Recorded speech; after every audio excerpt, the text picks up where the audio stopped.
Good morning, welcome to CATEX TV. My name is Frank Fortunato. Today is Wednesday, July 23rd, 2014.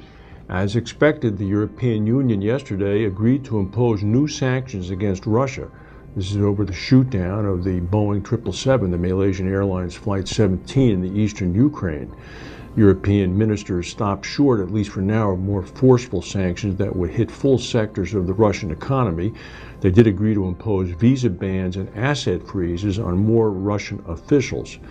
The ministers have also asked the 28-nation bloc executive arm to prepare more sweeping sanctions, including targeting the energy and financial sectors of Russia. This would really hurt. Meanwhile, the first bodies of victims of the Malaysia plane shootdown have begun to arrive in Holland. Also today, 2 Ukraine fighter jets were shot down by Russian-backed rebels using similar kinds of equipment that shot down the civilian airliner. Yesterday, a missile shot by Hamas landed about 1.5 miles short of Ben Gurion International Airport in Tel Aviv in Israel. The Federal Aviation Administration promptly diverted Israel-bound flights from the U.S. Away from Israel and imposed a 24-hour flight ban. A Delta flight that had left JFK Airport heading for Ben Gurion was diverted to Paris, for example. Meanwhile, Secretary of State John Kerry defied the ban and flew from Cairo to Tel Aviv to continue his peace talks. Also, interestingly enough, former Mayor Bloomberg of New York flew in on El Al Airlines, making a public announcement before he boarded the plane at Kennedy Airport, heading to Israel, saying that the plane would not be flying if it was safe. Bloomberg has his own private jet and frequently flies anywhere in the world on his own, but in a show of support for Israel, he flew on the nation's national carrier. It was well received in Israel. The fighting has now ended up with apparently 700 civilians dead and some 25 Israeli soldiers killed already. Meanwhile, off the coast of Italy, today, the shipwrecked Costa Concordia cruise liner is being slowly towed from Giglio Island, where it capsized and sank, killing 32 people in 2012. It's being towed to the Italian port of Genoa. The Concordia's captain is on trial for multiple manslaughter, causing the wreck and abandoning ship. They are still missing 1 passenger, and now that the ship is going to be completely removed from the area, divers are going to go down later today to look for that person. The total wreck removal cost has now swollen to about $1.2 billion, and the loss to insurers has now hit about $1.9 billion. This would include the hull cost.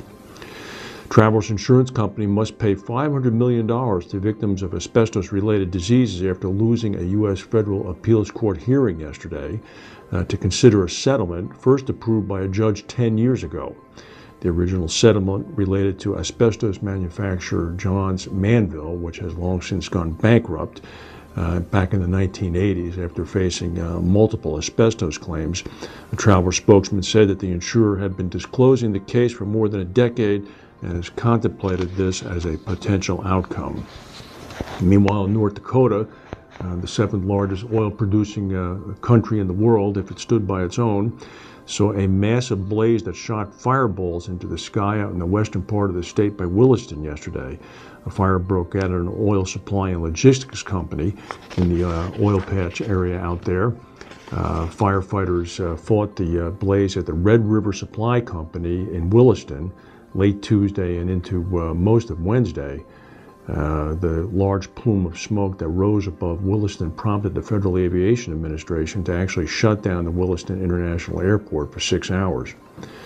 The U.S. Hurricane Center says that a fast-moving tropical depression in the Atlantic is expected to reach the Lesser Antilles tonight. It's a tropical depression with maximum sustained winds of only about 35 miles per hour. It is expected to degenerate into a low-pressure system sometime tomorrow, but people are still watching it very closely for obvious reasons. ACE Insurance has partnered with a data recovery center in Singapore to offer a commercial insurance plan that includes data recovery coverage. They partnered with a droid data recovery center, one of the biggest data recovery centers in Southeast Asia.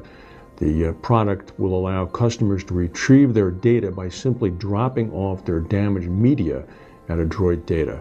Corrupt drives, deleted content would be recovered presumably by accessing the disk drive directly.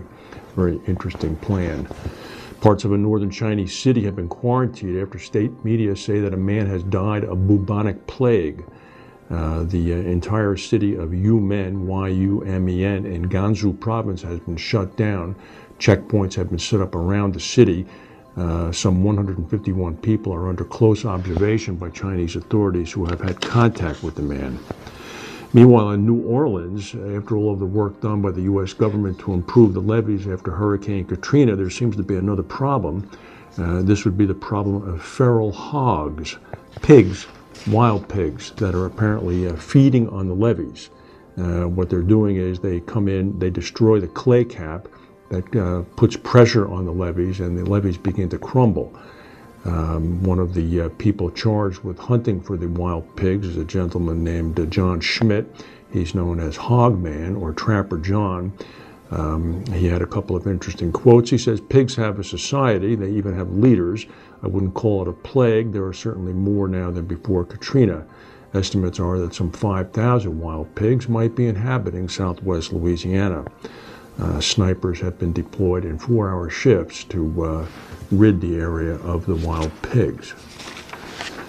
Wouldn't it be something if the wild pigs contributed to a breakdown of the levees that caused another disruption to New Orleans in the event of a hurricane? That's the news for today. If we have any breaking news, we'll come back and tell you. Thank you for watching, and we'll see you tomorrow.